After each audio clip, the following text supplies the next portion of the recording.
welcome again to our Secrets to Wellness. And our secret tonight is probably no secret because I'm sure that you recognize that sleep is a very important thing to keep us well and even to get us well if we're sick. So tonight our message is on sleep.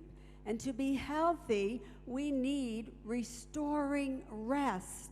Whether we are well or whether we are sick, we need that restoring rest. And refreshing and adequate sleep are two of God's aspects, and they're His prescriptions for really good health. So these are God's prescriptions for health. And we all, my friends, benefit physically and mentally and socially even, and spiritually from adequate rest and sleep. But I wonder if we're getting enough sleep. According to the National Institute of Health, the average adult sleeps less than even 7 hours per night. Well, let's find out why some people are not sleeping enough. Are you feeling tired? Are you feeling tired constantly? Well, many people are sleep deprived. And what are some of the causes of this sleep deprivation? Well, entertainment. People are up with entertainment, television, internet, even overworking. And my friends, today, television, internet, smartphones even, social media, video games, and other digital technology devices ensnare many people into a hypnotic addiction to entertainment. Now, God is using this technology, and we have Hope Channel here spreading this gospel all over Africa and around the world, and all the social media. But Satan is using this too. And in fact, even in some meetings and even in some churches, people have their smartphones out and they're following them because usually it's an addiction. So we want to use it for God's glory, and that is so important for our wellness. And then it's a sedentary lifestyle, and not enough exercise during the day are some of the reasons for that sleep debt. Oh, and here's another one, eating late at night. When people are eating late at night, that will actually deprive you of the rest that you need. In fact, the National Institute of Health, the National Library of Medicine said sleep disorders affecting more than 55% of the world's population have emerged as important global public health problems. And is this also true in Africa? Well, an emerging body of epidemiologic evidence supports that sleep disorders are highly prevalent among sub-Saharan Africans. So now even people in Africa are having sleep debt. And these sleep disorders, my friends, are important risk factors for even headaches as well as many other adverse outcomes, and is another cause of some of these killer diseases. So let's look at some of the effects of sleep deprivation. Even our moods are affected. Our moods, they may be up and down when we have sleep debt. And irritability increases significantly. We don't have the patience. We're more irritable when we have you ever noticed that? When you haven't gotten enough sleep, you seem to be a little more irritable. Well, and even our work performance decreases. So we're not as efficient at our work. And even our mental efficiency, general slowing of mental processes are going down when we don't get enough sleep. And our short-term memory is even affected. So many things are tied to sleep debt. And sleep deprivation actually decreases your endurance. I'm sure that those Kenyans who win the marathons and the races must be getting enough sleep. Sleep deprivation actually decreases our endurance, and we want great endurance if we want great health. And so everything we do, my friends, is affected by sleep debt. Our learning, even our reasoning. We're not as reasonable when we have sleep debt. Our safety, especially if you're driving in the car and you begin to fall asleep. And our efficiency and our communication skills and our relationships with one another. All of these things are so important, and we should be getting enough sleep. Well, let's talk about sleep and what scientists have divided the different types of sleep into.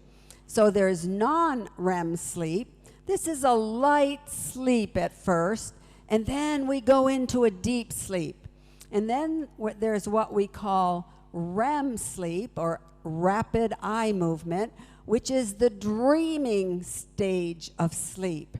And when we first fall asleep, we're in that light non-REM sleep, and the body begins to relax, the heart rate and the breathing are slower, but the individual is actually easily awakened. Have you ever wondered why when someone drops a book or they drop something and you jump in that early stage of sleep? It's because you're in that first non-REM sleep. And then we gradually transition into non-REM sleep, which is more of a deep sleep. And during this deep sleep, during this stage, the body renews itself and it actually repairs itself. That's why we need to get into that deep non-REM sleep. And the immune system is actually strengthened when we go into that deep sleep, and it helps the body to fight against even infection. And so following deep non-REM sleep, we move into the REM sleep, rapid eye movement, when the dreaming stage occurs. Now, if you're a dreamer, thank the Lord, because it is good to get into that dreaming stage of sleep. It is the REM sleep, the dreaming stage, that actually benefits the mind the most. And so we want to get into that deep dreaming sleep. And just as deep sleep restores the body, scientists believe that REM, or dreaming sleep, actually restores the mind. So what we do during our sleep, we actually restore not only the body, but the mind. And it's REM sleep that actually facilitates learning and memory. That's why it's good to read your Bible before you go to bed and memorize. My husband does that all the time, and he is memorizing. You wonder why he knows all these texts? He's memorizing, and you remember them when you do that at night. And when we only sleep a few hours, there's really not enough time, my friends, to enter into that REM sleep, that last stage of sleep. So how can we find out whether we're totally rested? Well, those cycles, sleep cycles, actually last 90 minutes. Did you know that? Each cycle lasts about 90 minutes, and scientists tell us that we need 5 of those 90-minute cycles to be totally rested. So if you multiply 5 times 90, you will get 450, and you divide that by 60 to be 1 hour, 60 minutes to be 1 hour, then you get 7.5. So most people need 7.5. Now I'm going to share with you, there's a small minority that could get along with a little less, but we need that amount of sleep, because over time continued sleep deprivation raises the risk for a number of those chronic health problems that we've been talking about, including obesity, including diabetes, high blood pressure, and even heart disease. You see how important, my friends, sleep is? Well, why is sleep so important? Because sleep is nature's wonderful restorer of health. It invigorates the tired, weary body, and it prepares for the next day's duties so that you can function properly. And studies have consistently shown that sleep plays a vital role in promoting our physical health and even longevity. We've been talking how we can live longer, healthier, and happier. And we need sleep to do that, and it helps our emotional well-being as well. And so during sleep, both the body functions and the mental functions are restored. But insufficient sleep increases your risk even of developing type 2 diabetes. So why is diabetes on the rise? Because we're not following God's remedies for health. And studies by the journal Lancet, which is in the United Kingdom, revealed a sleep deficit of 3 to 4 hours a night over a course of a week affected the body's ability to process the carbohydrates, leading into a pre-diabetic state. So you see how all these remedies are connected to even the lifestyle diseases? Well, sleep deprivation weakens the whole immune system, contributing to these diseases. And a host of conditions are associated with insomnia, including, what diseases do you think? The chronic diseases we've been talking about, and fibromyalgia, and chronic pain syndrome, and even the autoimmune diseases that Dr. Chidi talked about, and hypertension, even obesity and depression. So sleep is very important because it restores our energy, replenishes our strength, relieves the stress that we have, revitalizes the nerves, and even rebuilds the immune system. We've been talking about all those lifestyle diseases being reversed or cut down on the risk, or even improving our immune system will help us to do that. So rest rejuvenates and rebuilds our entire body. It enables us to function, my friends, at optimum capacity. And sleep, best of all, guess what? It even slows down the aging process. So sleep is actually one of the best anti-aging secrets. So we need that rest. Well, the question is, how much rest do we need?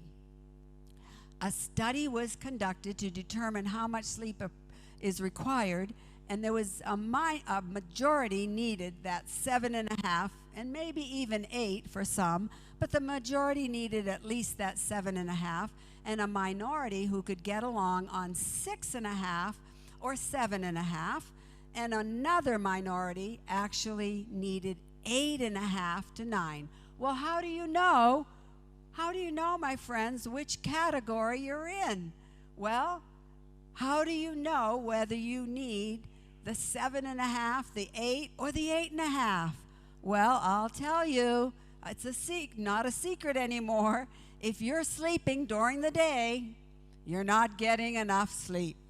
Okay, if you're sleeping while you're studying and you have to keep putting your books down because you're falling asleep, you're not getting enough sleep. And if you're falling asleep when the professor is teaching in the classroom and you're falling asleep, you're not getting enough sleep. You have sleep debt. And if you're falling asleep during this meeting, you are not getting enough sleep. You're in sleep debt. So we should be fully rested, my friends. You have to be fully rested when you wake up. You should be energetic, and that's how you know whether or not you have gotten enough sleep. So keep track of how many hours you sleep and how you feel the next day, because we should be like little children who play all day, go to school all day, and then they go to bed at night and they rest so peacefully and get up the next day and do it again. And they don't fall asleep in the classroom or these things that many of us as adults do. So you want to be rested. So here's some suggestions for sleeping better. So for the best sleep, we need regular hours. We should be going to bed at the same time every single night. And before 12 is also very important, because scientists tell us that the rest you get before midnight is even better than after, even up to almost double the amount. And so it's very important to go to bed on time, and also to have a regular eating schedule, not one day eating at one time. We've been so blessed here because we eat at a place where we're staying in the morning about 8 o'clock. We have at least 5 hours in between, and then they feed us a wonderful, wonderful main dinner here.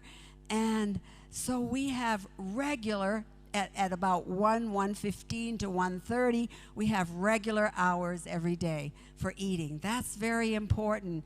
And to have regular meals with nothing between. Because if you're eating in between, you start those digestive processes all over again.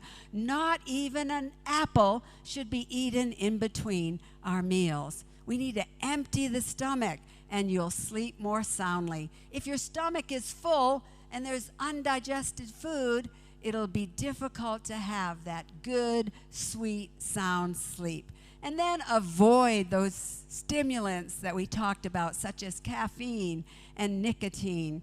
In fact, Harvard Medical School says this in a special report. Caffeine, which is found in coffee, tea, sodas even, and other beverages, keeps you awake by blocking the adenosine, a brain chemical that helps you to fall asleep. So all these stimulants are not good for us, and especially not when we're trying to sleep. For some people, Harvard says, a single cup of coffee in the morning means a sleepless night. And we want you we want to help you to sleep better. But if you are tired during the day, some studies have also shown that you should just take a relaxing 15 to 30-minute nap. And then you'll be revived for the rest of the day until you can get on that good schedule and do regular sleeping hours. And so exercise daily, and you'll feel so much better. And do your work in the office, not in bed. Don't bring your computers and your iPhones and your iPads to bed with you. And then don't discuss problems at bedtime. I'm sure Dr. David would tell us that. You just say, you know what, I think we'll do much better in the morning. Let's not discuss that tonight. Let's wait till tomorrow. And then sleep in a dark, quiet room, my friends. And then that old saying, early to bed, and what? Early to rise, makes a man or a woman healthy, wealthy, and wise. So getting to bed early and getting up early is important. And then trust in God, my friends, and pray. Trust in God and pray. A life of calm trust prepares the mind and body for a restful sleep. So here are the benefits of adequate sleep. It helps prevent disease. It reduces stress. It improves our memory. It increases our energy. It helps to maintain a healthy weight. And it reduces depression, and it even slows the aging process. So there are many benefits. But besides a daily rest, we need to have a weekly rest. And God has given us the Sabbath. We need not only a daily rest, but every week. Our loving Creator, my friends, has built into the structure of our being a biological time clock. We have a 7-day cycle. Did you know that? Built into the very fabric of our beings. And this is why, my friends, our loving Creator has given us the 7th-day Sabbath. The Sabbath provides an opportunity for restorative rest for both the mind and the body.